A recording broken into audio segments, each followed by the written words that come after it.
ओम नमस्ते जी। आइए आज की चर्चा को प्रारंभ करते हैं। यजुर्वेद के द्वितीय अध्याय का 8वां मंत्र।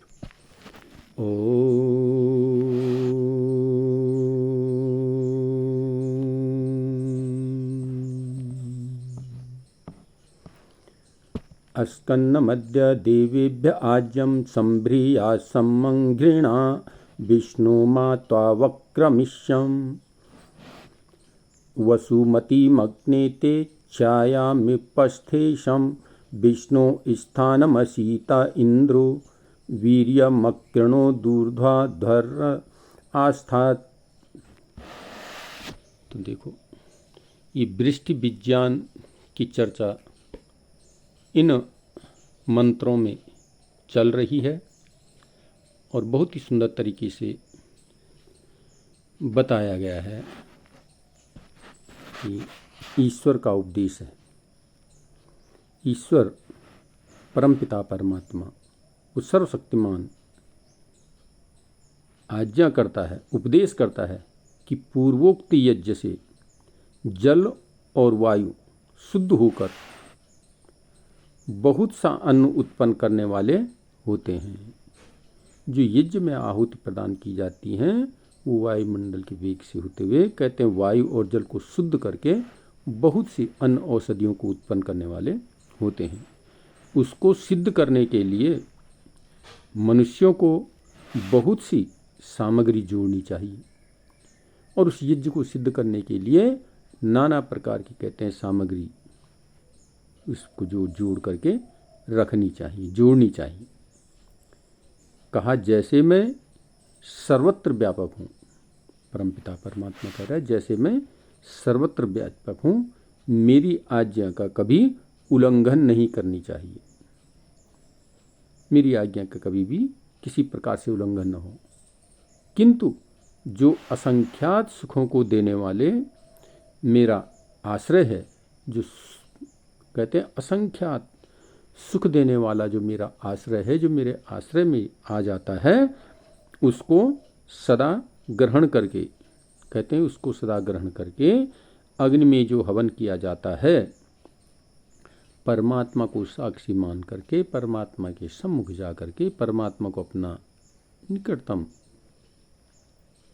जान करके, कहते हैं, जो अग्नि में हवन किया जाता है, यज्ञ किया जाता है, पौष्टिक पदार्थों का जो है सेवन किया जाता है, आहूत किया जाता है, तथा जिसको सूर्य, और जब अग्नि में हवन करते हैं तो कहते हैं जिसको सूर्य अपनी किरणों से खींचकर वायु के योग से ऊपर मेघमंडल में स्थापन कर देता है। सूर्य उसको क्या है, खींच करके वायु के वेग को लेकर के मेघमंडल में जो है स्थापित कर देता है, मेघमंडल में पहुंचा देता है और फिर वह उसको वहाँ से मेघ द्वारा गिरा देता है। और ठीक वो मेघमंडल क्या है, बादलों के द्वारा वृष्टि होती है और फिर उसी को जो है धरती पर गिरा देता है और जिससे पृथ्वी पर बड़ा सुख उत्पन्न होता है। वृष्टि न हो तो संसार में हाहाकार मच जाए, दाने दाने को मोहताज हो जाए, मनुष्य जो है भूखों तड़प तड़प करके मर जाए।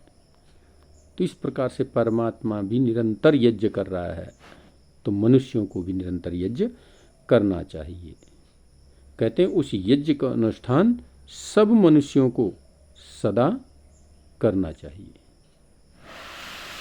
जिस प्रकार से परमपिता परमात्मा निरंतर यज्ञ कर रहा है, सूर्य का प्रकाश फैला करके, सूर्य जो है धरती से जल औषधि अन्यों का रस लेकर के ऊपर मेघमंडल में पहुंचा देता है और वहाँ से फिर बादलों के द्वारा इधर उधर घूम करके बादलों के द्वारा पृथ्वी पर वृष्टि कर देता है, जिससे नाना प्रकार की अन्न औषधियाँ उत्पन्न होती हैं और मानव का जीवन सुखी और सार्थक होता है।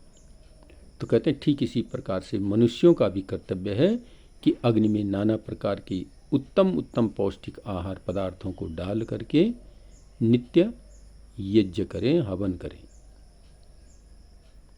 जिससे मनुष्य मात्र का क्या, प्राणी मात्र का जो है कल्याण हो सके।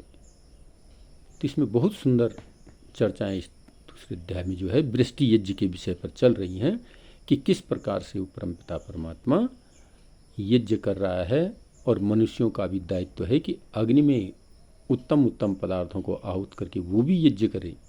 जिस प्रकार से परमात्मा नित्य प्रति 24 घंटे यज्ञ कर रहा है, वैसे ही मनुष्य को भी कुछ न कुछ समय तो जो है यज्ञ यानी वायु और जल की शुद्धि के लिए कार्य करना चाहिए, और इसके कार्य के लिए सबसे सर्वोत्तम उपाय है यज्ञ करना। तो आइए हम भी अपने जीवन में यज्ञ को अपनाने का प्रयत्न करें, यज्ञमय जीवन बनाएं, तो जीवन सफल और सार्थक होगा। आइए आज की चर्चा को यहीं पर बंद करते हैं। ओम शांति।